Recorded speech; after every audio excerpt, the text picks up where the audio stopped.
Hey everybody, this is John Schwabish from PolicyViz.com, and in today's Excel tutorial, I'm going to show you how to make a heat map in Excel.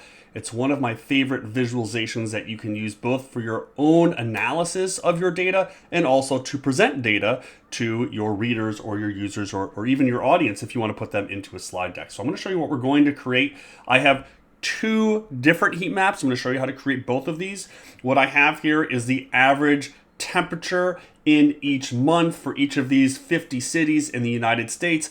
The heat map on the left is just going to use a single blue color ramp so that the lower numbers are in a lighter blue color and the higher numbers, the hotter temperatures, are in a darker blue color. The version on the right is slightly different. The cooler temperatures are in a darker blue and the hotter colors are in a darker red. So we move from the darker blue into the whites and then into the dark red color. So we're going to create both of these, and I'll show you also a couple of other tips if you want to maybe not show all the numbers, you want to hide the numbers, want to format this some other way. I'm going to show you how to do that in today's tutorial. Okay, so let's get over to the data. I've got both of these tables here. Again, I've got average temperature in each of these months in Celsius for each of these 50 cities. If you want to see how to format these numbers the way I did, check out my other video on this YouTube channel so that you can see how to center them in the column and yet keep them aligned along the decimal. But today we're going to focus on the heat map itself, and the way we're going to do this is to use conditional formatting. So I'm going to select the entire table here on the left. I'm going to go to my Home tab, over to Conditional Formatting, and I will select the Color Scales option. And here I'm going to dive into more rules so you can see how this works. I'm going to select that option.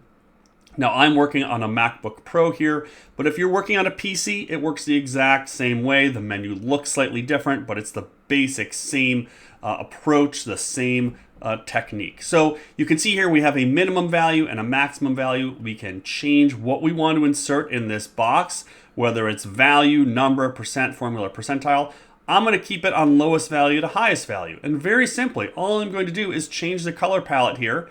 I'm just going to use the default Excel 2016 or Office 365 color palette. I'll go from light blue all the way to dark blue, and I'll hit OK.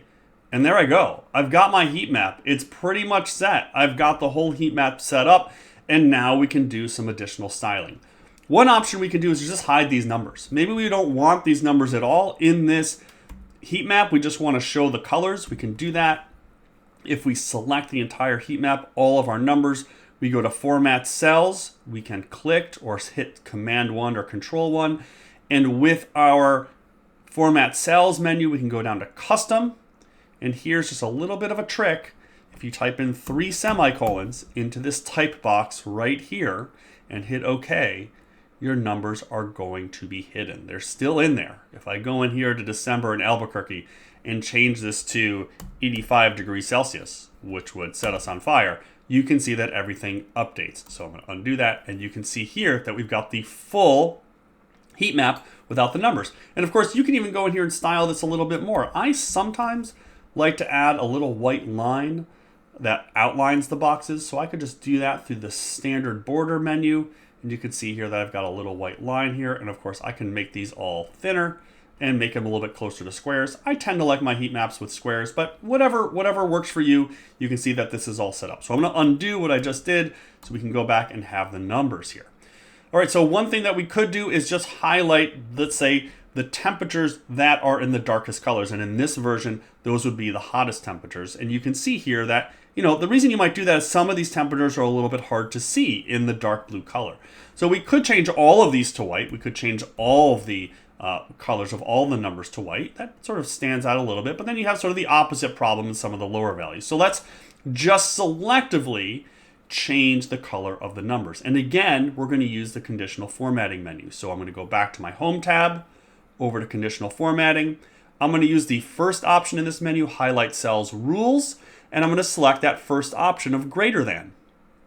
And here, I'm going to say greater than, let's just say 20, we'll say 20 degrees Celsius. And here I'm going to go Custom Format. And now I can format these cells any way I want. I can change the fill, I can change the border, or I can change the font. And for this example, I'm just going to change the font. I'm going to change it to a white color.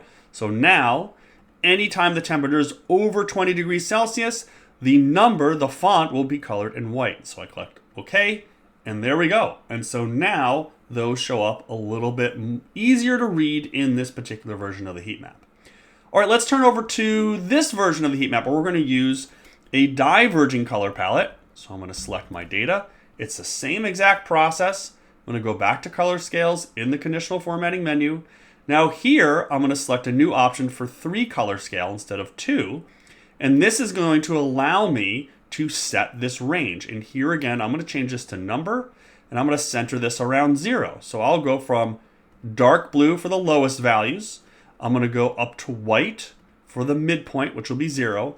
And then the highest values, I'm going to select red. And Excel is going to fill in the tints and the shades here between these colors. So when I select OK, you can see now that I've got my range of colors from the low of negative 9.1 in Minneapolis all the way up to the 20s or the 30s in some of these cities in the summer months.